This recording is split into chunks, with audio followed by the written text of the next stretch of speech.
তারেক জিয়াকে বলবো, আপনি আপনার বাবা এবং মায়ের আদর্শে আদর্শিত হতে হবে। আপনার পাশে ভণ্ড লামাযহাবীদের দালালগুলা ঘুরঘুর করতে চাইবে, আপনার সাথে ঘেঁষতে চাইবে না, আপনি তাদেরকে জায়গা দিতে পারবেন না। মনে রাখবেন, এই দেশের সকল ঘরানার সুন্নি পীর মাশায়েখদের মৌন এবং পরোক্ষ সমর্থনে আপনি প্রধানমন্ত্রী হচ্ছেন।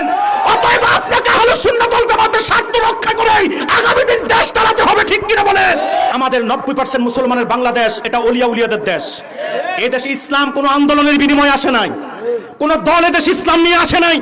বানিয়াচং রাতবাসী স্পষ্ট কান খুলে শুনে রাখো, 800 বছর আগে বাংলাদেশ ইসলাম নিয়ে এসেছে শাহজালাল। এই দেশ ইসলামের দাওয়াত নিয়ে এসেছে নাসির উদ্দিন সিফা সালাহ রহমতুল্লাহ আলাইহি। এদেশ ইসলামের দাওয়াত নিয়ে এসেছে ইখতিয়ার উদ্দিন মোহাম্মদ বখতিয়ার খলজি। এদেশ ইসলামের দাওয়াত নিয়ে এসেছে শাহ সুলতান বলখি।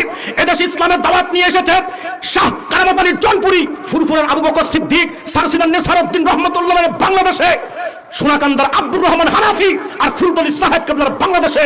আহলে সুন্নাত ওয়াল জামাতের বিরুদ্ধে একটা এজেন্ডাকে আমরা বাস্তবায়ন করতে দিব না, দিব না, দিব না। কারা কারা রাজি আছেন হাত তুলে আল্লাহকে দেখা দেন।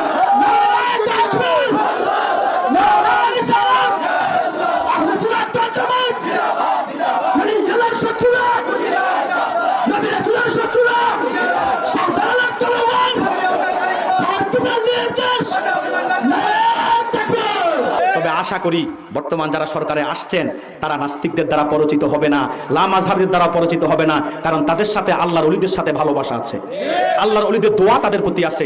মরহুম প্রেসিডেন্ট জিয়াউর রহমানকে সারসিনার আবু জাফর সালেহ রহমতুল্লাহ আলাইহি অনেক দোয়া করেছিলেন। আমরা বিশ্বাস করি বর্তমান তারই সন্তান যিনি আগামী দিন নেতৃত্বে কর্তৃত্বে যাবে, আল্লাহর ওলিদের এবং আহলে সুন্নাত ওয়াল জামাতের স্বার্থ রক্ষা করেই দেশটাকে চালাবে ইনশাআল্লাহ। তাহলে আল্লাহ তাকে তার বাবা মায়ের মতো অনেক সফলতা দান করবে, অনেক সম্মানিত করবে। আর যদি বিদ্বেষ করে তো ওই যে অতীতে যারা যাদের অবস্থা যা হয়েছে তাই হয়ে যাবে।